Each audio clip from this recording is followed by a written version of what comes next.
banyak orang yang optimis karena harganya terus-terusan naik. Sentimen terhadap emas cukup berubah drastis. Apakah penurunannya memang menandakan bull market akan segera berakhir? Banyak trader yang terlalu panik, terlalu buru-buru dalam mengambil keputusan ketika melihat pergerakan harga dalam. Faktor apa sih yang paling besar kenapa harga emas ini turun cukup dalam? Karena turunnya ini hampir 20% kan dari harga tertinggi sebelumnya. Pada saat dolar menguat, itu kan kecenderungannya si emasnya terkoreksi. Apa yang terjadi dengan emas? Tonton selengkapnya setelah ini.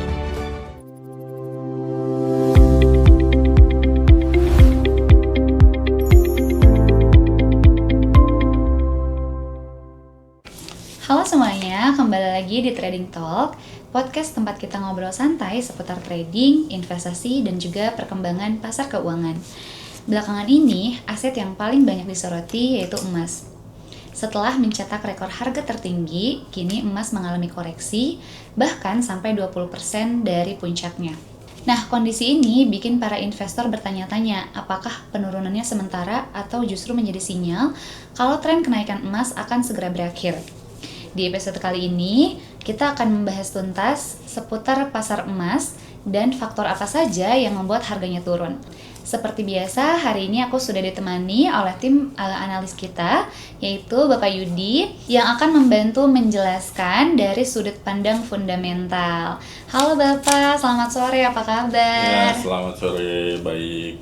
Thank you sudah diundang di Trading Talk. Oke, senang ya bertemu, bisa ngobrol-ngobrol di sini bersama teman-teman semuanya. Oke, mungkin aku bakal langsung aja nih ke pertanyaan pertama, Pak. Kalau melihat kondisi pasar saat ini, sentimen terhadap emas cukup berubah drastis nih, Pak. Nah, dulu banyak orang yang optimis karena harganya terus-terusan naik.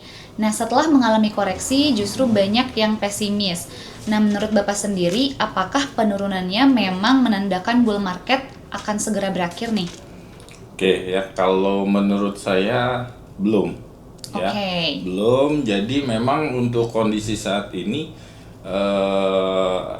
terlihat emas ini sedang ada dalam fase konsolidasi, fase koreksi. Ya, memang wajar kalau kita lihat dalam sebuah tren itu tentunya ada dinamika pergerakan harganya. Ya, selama tren tersebut pasti ada namanya koreksi, ya, koreksi. Dan kalau kita lihat ini masih dikatakan sehat ya koreksinya, karena memang masih 20% tadi kalau dibilang 20% mungkin dari harga terendah sebelumnya ya, dari harga tertinggi ke terendah sebelumnya. Jadi memang masih dikatakan koreksi yang namun sehat lah ya. Sehat ya, masih koreksi sehat. Oke, berarti investor tuh jangan langsung panik cuman karena melihat grafik harganya turun berarti ya? Ya, betul. Jadi memang kalau kita lihat banyak para pelaku pasar atau trader yang terlalu panik, terlalu terlalu buru-buru dalam mengambil keputusan ketika melihat pergerakan harga dalam jangka pendek hariannya gitu ya. Nah, itu kan tentunya akan mempengaruhi analisis marketnya atau sudut pandangnya terhadap aset investasi emas ini dalam jangka panjangnya. Jadi mungkin lebih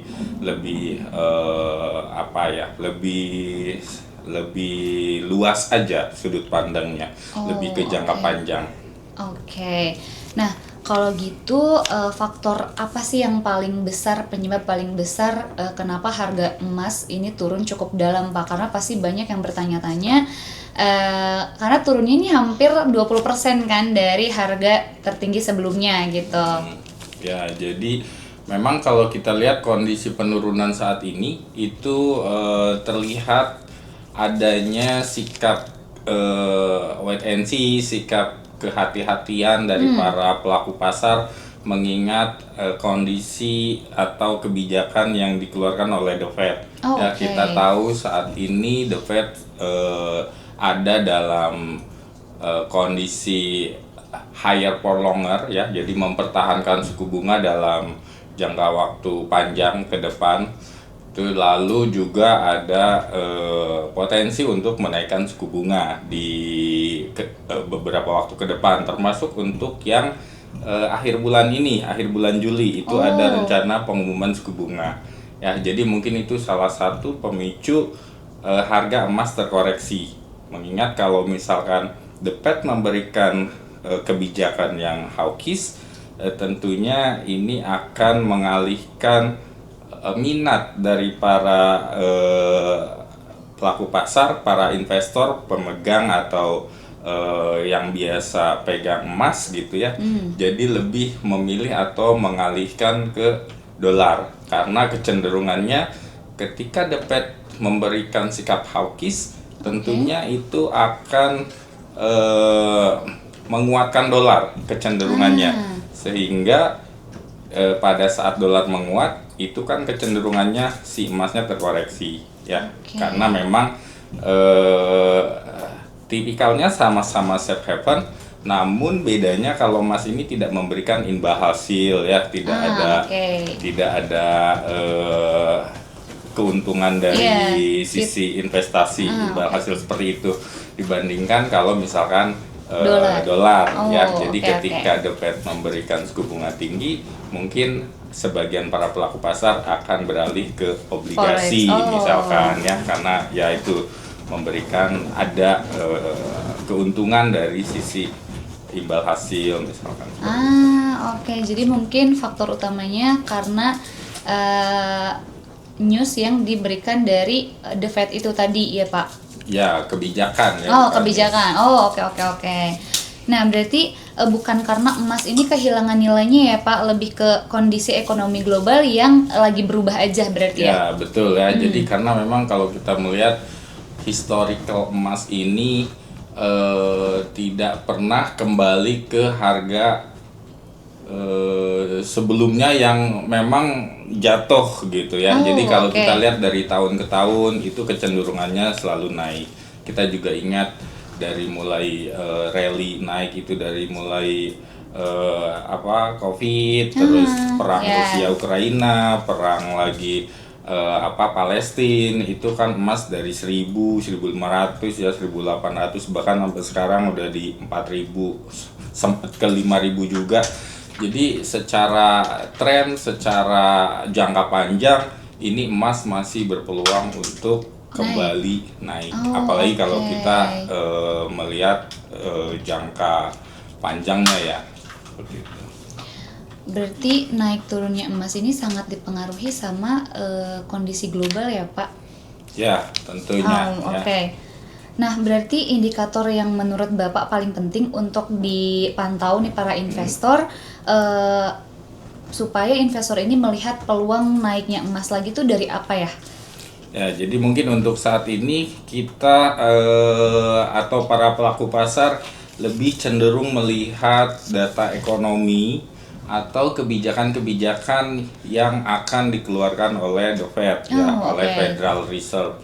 Nah, ketika misalkan data ekonominya, inflasi, data ketenagakerjaan atau misalkan data tingkat pengangguran, nah itu mulai tumbuh ya, membaik misalkan, lalu The Fed pun naikkan suku bunga. Nah, itu memang ada peralihan ke dolar. Namun ketika data-data ekonomi Amerikanya yang cenderung negatif, nah itu mungkin akan memberikan signal atau tanda-tanda untuk emas kembali running ya, kembali bullish. Berarti bisa dibilang investor tuh jangan cuma fokus ke grafik berarti ya Pak, lebih ke harus memahami berita dan juga data ekonomi globalnya. Ya, betul ya. Jadi kita harus bisa kombinasikan, kita harus bisa melihat data-data ekonomi yang terjadi ini apakah sejalan dengan struktur marketnya secara teknikal misalnya, dan dari situ kita bisa tentukan juga ketika sedang turun ada di posisi support. Nah, itu kan sebetulnya peluang-peluang kita untuk ambil posisi buy. Mengingat memang untuk jangka panjangnya masih akan terus naik. Oke, masih berpeluang dan berpotensi untuk naik berarti ya. Betul. Oke. Nah, menurut aku pembahasan kali ini cukup menarik nih karena bisa disimpulkan kalau koreksi harga emas ini tidak menandakan kalau tren kenaikan emas ini benar-benar berakhir ya Pak. Ya. Terima kasih banyak Bapak untuk insight hari ini, sangat-sangat bermanfaat. Semoga pembahasan kali ini bisa difahami teman-teman di rumah dan teman-teman yang nonton. Kalau semisal teman-teman ada materi yang mau dibahas lagi untuk next episode, boleh ditulis di comment section.